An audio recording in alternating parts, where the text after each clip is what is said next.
In this lesson, we're going to be talking about algebraic modeling. And remember, you shouldn't just be watching this video, you should be taking notes as well. Our learning objectives are going to be to know that algebra can model a variety of situations, to be able to apply an expression in a modeling situation, and finally, to be able to construct an expression from a problem description. Let's now go through our key ideas. So many different situations can be modeled with algebraic expressions. To apply an expression, the pronumeral should be defined clearly. Then known values should be substituted for the pronumerals. Let's now go through an example which will explain what this means up here. So we need to write an expression for the perimeter of a rectangle where W is the width and L is the length. So the best thing you can do when you're given a question like this is actually draw a picture for yourself. So I'm going to draw for myself a rectangle, and let me bring that over here. And I know, if I get this, that my width is going to be represented by the letter W. So this is my width, and this is my width, and my length is represented by the letter L, or the pronumeral L. So this will be L, and this will be L. If I now need to write down an expression for my perimeter, well, I know that my perimeter is simply going to be the addition of all of my sides. So that's going to be L plus W plus W. Now, we know that we can gather like terms, and that means that this L and this L can be gathered together, and this W and this W can be gathered together, which means my final expression will be 2L plus 2W. And I can put a red box around that because that is my answer, 2L plus 2W.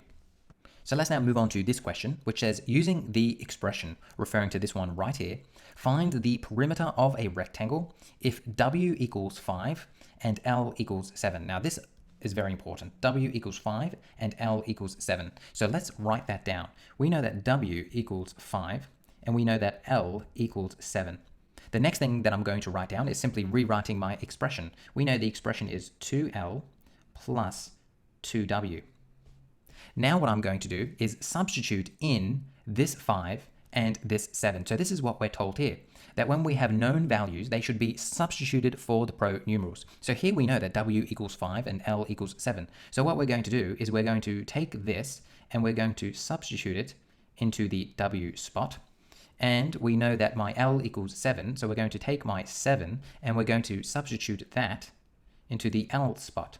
So that means what we're going to be left with is 2, and in that L spot I'm going to substitute in 7, and then I'm going to plus 2, and in my W spot I'm going to put in 5.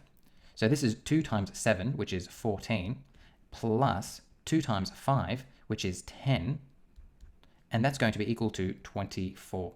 Now remember, it is perimeter, but because we're not told what units we're dealing with, we're just going to leave it like that. You could, if you wanted to, write 24 units.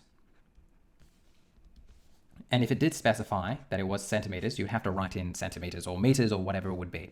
But that would be our answer to the first one, 24. So hopefully that makes sense. Let's now move on to our next example. So we're told that Stephen works in a shop where they sell computers. He earns $50 each day, along with $100 for each computer he sells.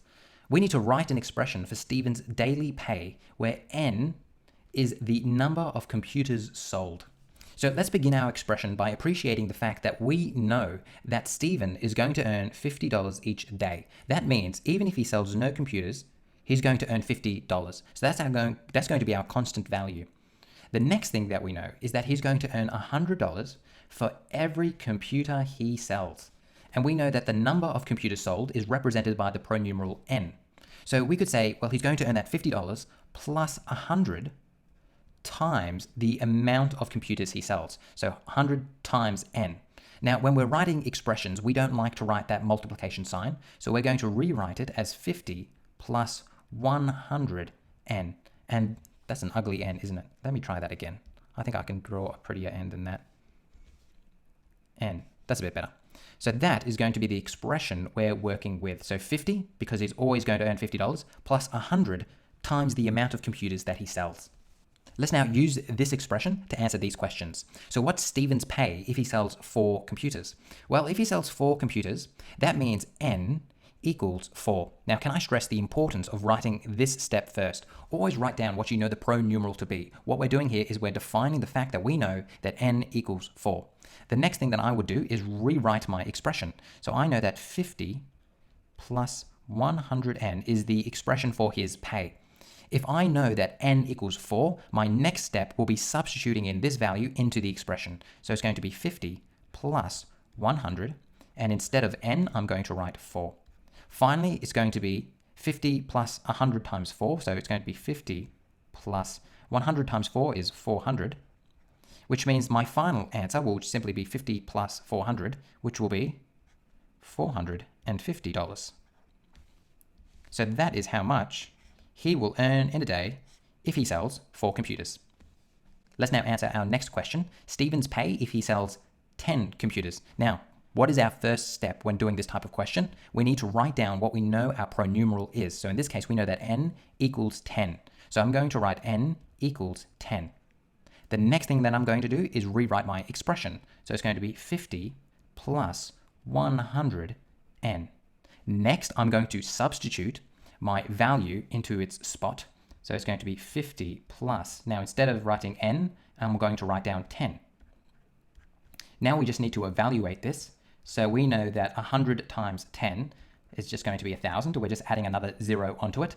Now we just need to go 50 plus 100. That's going to be 1050. So this would be a very good day. Let me see if I can draw a nicer 5 than that. This would be a very good day for Stephen. He would walk home with $1,050. I'd be pretty happy with that, and so should Stephen. There we go. So that is how we would approach example 1. Hopefully you're able to do everything there. Let's now move on to example 2, and this is your turn. So pause the video and see if you can answer this for yourself. Let's now answer this question together.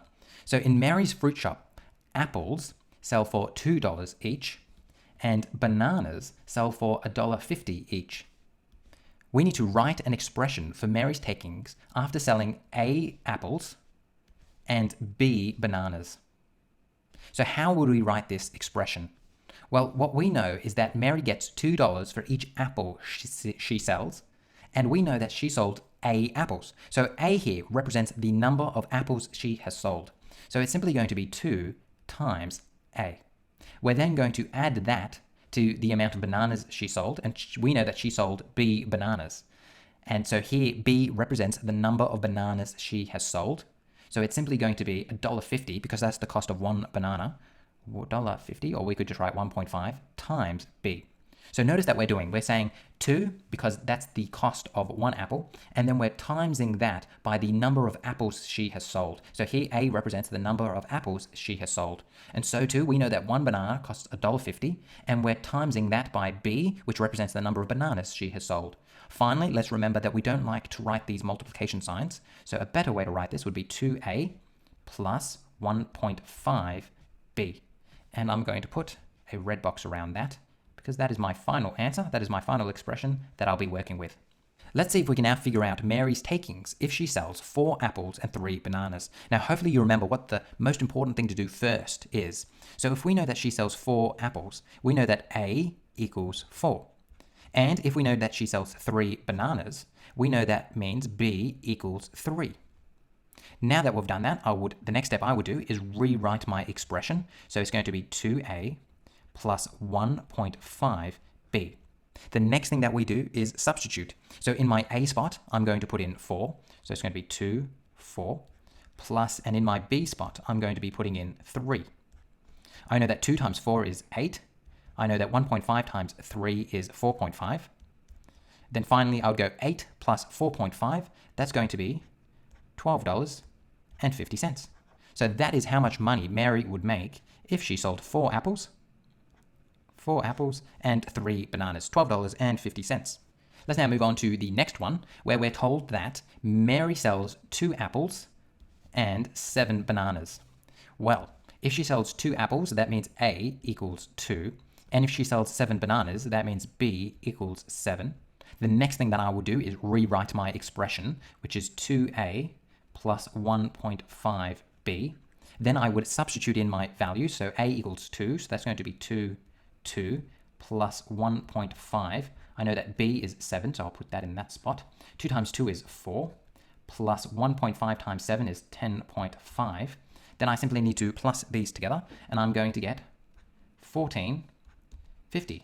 So if Mary sells 2 apples and 7 bananas, she will make 14.50.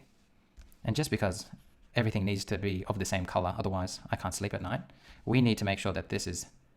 Oh, how annoying is that? Shouldn't the yellow color be for the bananas and then the pinkish color be for the apples? Wouldn't that make more sense? But we're already here, so let's just leave it.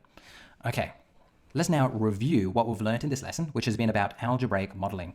Our learning objectives were to know that algebra can model a variety of situations.